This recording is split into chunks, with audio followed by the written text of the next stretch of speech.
Oke, ini tadi kita terputus ya, Ho ya. Tadi Bang Enda Sam, ada stressing ya Bang Emrus ya, soal delivery tadi ya. Soal tugas mendelivery tadi begitu. Anda bisa menjelaskan nggak itu?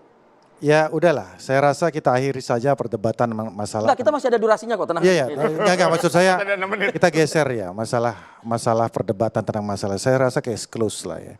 Bahwa ketika Pak Prabowo sudah menyatakan bahwa ada menteri saya, ada anggota-anggota saya yang kesleo, ya kan.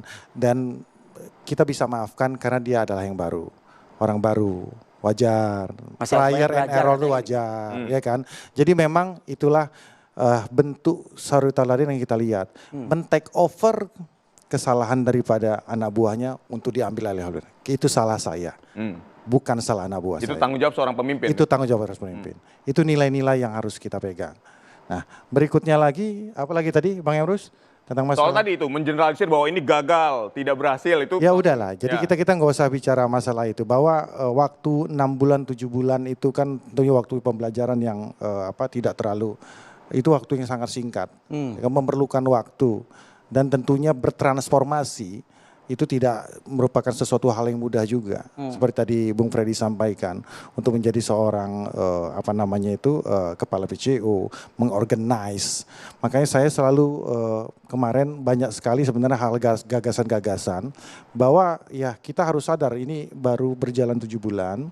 Jadi tidak bisa juga PCO itu menghandle semua isu di tiap kementerian harus kepala PCO. Makanya saya usulkan contoh ya kan, saya ambil contoh ya kan, tiap kementerian itu ya kan mempunyai juru bicaranya sendiri, tanpa harus dia menambah organ-organ lain. Contohnya staf sus menteri sebenarnya bisa dijadikan, karena ada status menteri bidang media dan komunikasi. Usulan tadi Bang Emrus bisa terkoordinasikan juga dengan juru bicara. Yes, jadi itu kan fungsi pokoknya kan, karena tadi balik lagi bahwa sebenarnya nyawa dan ruh daripada PCO ini itu adalah di KSP. Sehingga oleh karena itu antitesa daripada dia harus melekat kepada presiden itu nggak tepat memang. Karena memang nyawanya itu seperti itu. Jadi tidak harus melekat menurut Anda? Emang nggak harus melekat. Jubir, yang seperti yang jubir common yang seperti kita katakan memang seperti melekat. Mas Pras memang harus melekat. Karena dia adalah wajah presiden.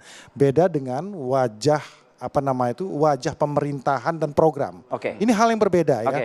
Nah ini yang harus kita maknai secara filosofi. Bang Emrus tapi ya kalau Bang Emrus ya kan berdasarkan analisa dan perasaan. Kalau saya berdasarkan fakta. Saya disclaimer dulu. Beliau akademisi juga. Saya kira tidak perasaan, ini akademis sekali. Ya tapi kan undang-undangnya, perpresnya sudah menyatakan. Ini bicara subjek saya, komunikasi. Iya. Nah oleh karena itulah penanggung jawab komunikasi itu harus melekat kepada presiden supaya dia tahu. Gak harus.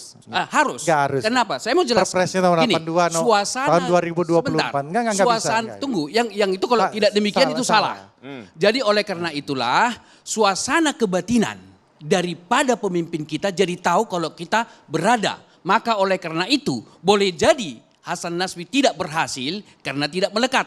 Kalau boleh saya sarankan kepada Presiden Prabowo, kalau Hasan Nasbi kalaupun diangkat, silahkan sedekat dengan Prasetyo Mas Snack. Kabinet. Sedekat itu supaya apa? Dia tahu persoalan. Sorry, Bang Emrus. Kemudian kita lihat. Itu melanggar perpresnya gitu maksudnya. Masalahnya Bang Emrus tidak baca perpres nomor 82 tahun 2024. Belum minta dirubah. Kalau masalah minta diubah kan kita bicara, arti kita bicara yang sekarang saat ini. Yang abang bicarakan itu kalau usulan itu boleh.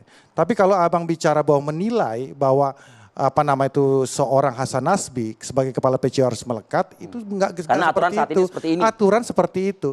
Dan itu salah Bang. Jadi gini Bang, peraturan itu dibuat untuk memproduktivitas. Kalau peraturan itu tidak mendukung produktivitas lagi, robah itu peraturan. Nah itu nggak apa-apa, tapi kalau abang nggak boleh menilai, nggak boleh men-challenge apa yang dilakukan oleh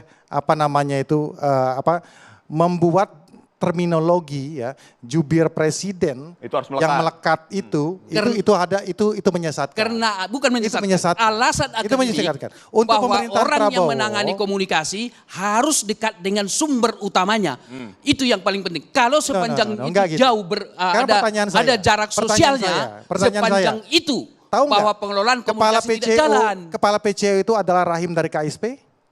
Benar apa tidak? Bukan soal di Enggak bisa. Bukan di situ persoalannya. Itu masalah. Persoalan Anda nggak tahu. melekat atau tidak Anda nggak melekat. tahu. Jangan dipindahkan Anda harus persoalan. tahu. Kepala PCO itu lahir dari rahim Kantor staf KSP. presiden. KSP. Sekarang pertanyaannya, KSP melekat atau tidak ke presiden? Nah, No, kalau tidak tunggu maka sebentar. dari itu, based on undang-undang, based on peraturan. Jadi kalau bukan kalau based tidak on melekat dulu, bukan itu yang based on salah. perasaan dan based on Kalau analisa. tidak melekat itu salah masalahnya. pengelolaan. Oleh karena itu orkestrasi manajemen komunikasi tidak jalan. Jadi oleh karena itu coba kita lihat tiap masa SBY ya, para juru Makanya bicaranya beda. itu selalu Jangan, bersama-sama presiden. Gak bisa, itu Begitu. gak bisa. Saya kan udah jelaskan. Jadi abang tadi gak mencerna omongan saya. Bukan. Style pemerintahan, tiap pemerintahan beda-beda. Bang, jangan salah. Oleh. Jangan salah.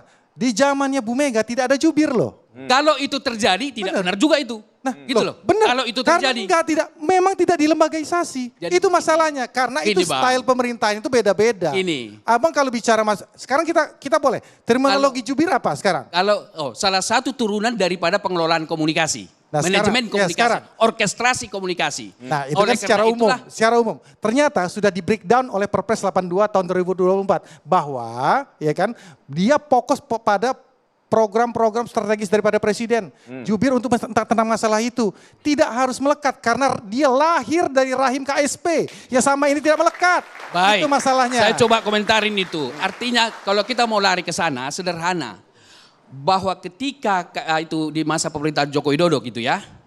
Lalu berarti Hasan Nasbi pernah menjadi pimpinannya Joko Widodo. Pernah pimpinannya Prabowo. Kan begitu. Joko Widodo presiden kan itu diangkat ketika masa Hasan Nasbi jadi pimpinan Joko Widodo. Gimana? Artinya maksud saya Hasan masa Nasbi kepemimpinan. di masa kepemimpinan Oke, baik. Joko Widodo atau Joko Widodo jadi pimpinannya. Ya. Kalau kita bicara reaksi kimia, dia dua pimpinan yang berbeda. Nah, kalau suatu unsur kimia kita ekstraksi, kita pisahkan, tetap ada residu, sisa.